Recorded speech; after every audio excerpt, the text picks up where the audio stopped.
آج کا ہمارا موضوع مرد عارف ہم چو اصحاب کاف، یعنی خدا کی پہچان رکھنے والا مرد اصحاب کاف کی طرح ہے۔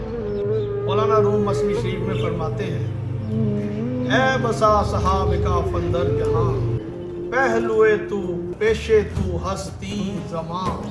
فرماتے ہیں کہ اے مخاطب، اے سننے والے، بہت سے اصحاب کاف آج بھی تیرے پہلو میں تیری آنکھوں کے سامنے موجود ہیں۔ پارگاں از حرص و اقبا ہو خصص، مرغ بار از دام جستا و زی کفس۔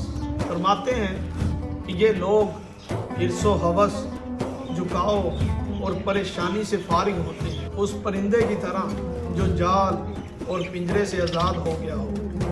یار باؤ غار باؤ ہم سرور، مہر بر چشمے صدو بر گوشت چے سور۔ فرماتے ہیں کہ یار اور غار دونوں ان کے ہمساز اور ہم نوا ہیں، لیکن تیری آنکھ اور کان پر مہر ہے، کیا فائدہ، تو کچھ دیکھ ہی نہیں سکتا۔